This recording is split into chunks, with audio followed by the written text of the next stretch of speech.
Attica was actually started as an interactive media company. The company's about 5.5 years old now. And when we started the company, the idea behind it was that we thought one day that optical technology would make it possible for everyone to carry something we called an electronic book. Now, subsequently, Sony produced a product called the electronic book, which was nothing like our vision. But we do see interactive media as really a major new medium.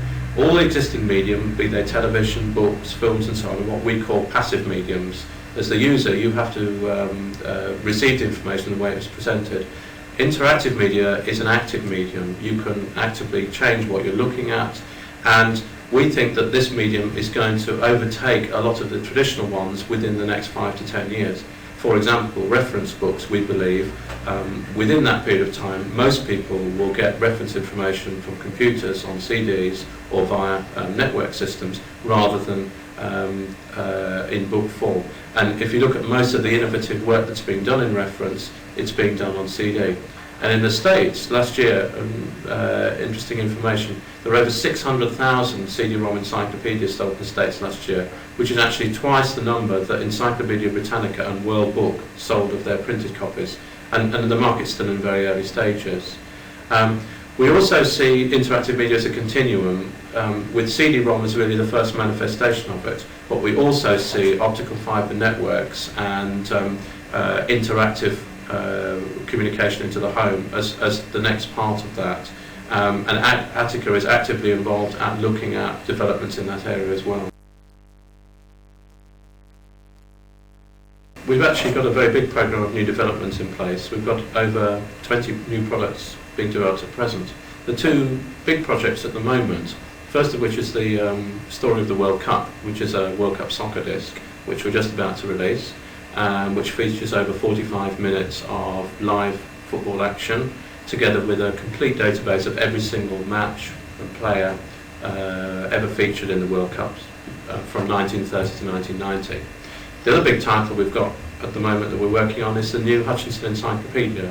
Hutchinson was the first British encyclopedia, still is the only British encyclopedia on the market.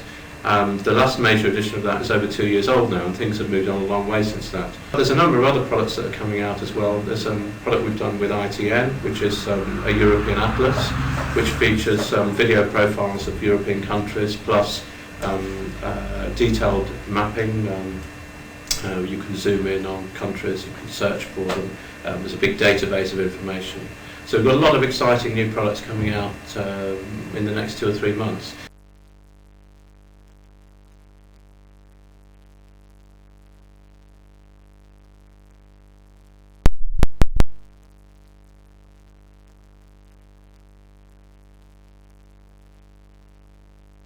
At the moment, most people will learn about interactive media from computer magazines such as this, but as we start seeing it becoming part of more mainstream culture, the issue of where the media is produced and who is producing the media is going to be very important.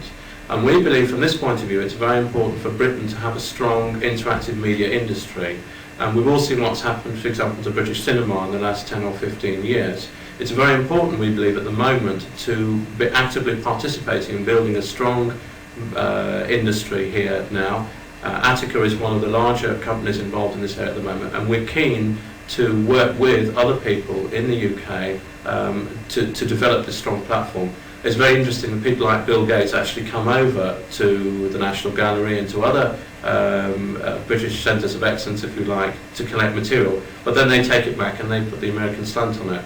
And I think to a certain extent, one of the things that we want to try and do is redress the balance, if you like, and in the way, for example, in the pop music industry where Britain's been very strong, we want interactive media to be strong as well. This is the video capture system. We work from 2 formats here, VHS tape and also Betacam. All the video sequences are collected onto videotape and then digitised using the 486 here. We have a video capture card which we capture into a program called VidCap, which is part of the Video for Windows package. Everything is then compressed with Indio 3.1. After that,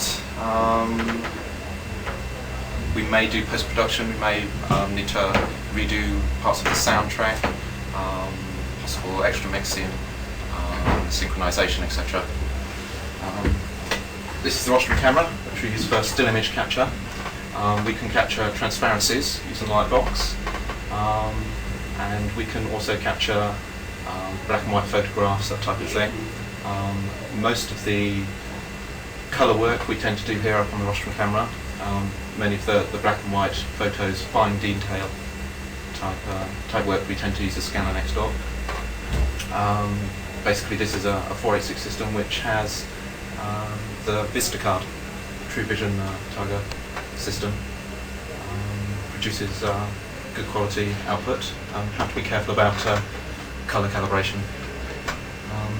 In the corner there we have the Macintosh 2VI system, which is fitted with an Audio Media 2 board, incorporating Sound Designer 2 software.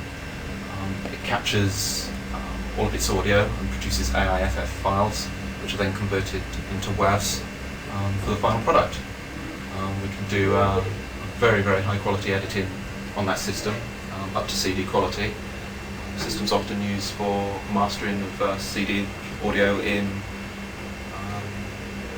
the music business. This is our latest product, which is called The Story of the World Cup. And about 6 months ago, we decided we were going to, first time, have a go at producing a pure entertainment title. Up till now, Attica's mainly been known for producing reference products. And what better thing to do than to produce a product on World Cup football. This product features two main sections, one of which is the video section. We've got over 45 minutes of video highlights from some of the most exciting moments of the World Cup over the last 60 years. And we've also got a database of every single match player who's ever participated in the World Cup.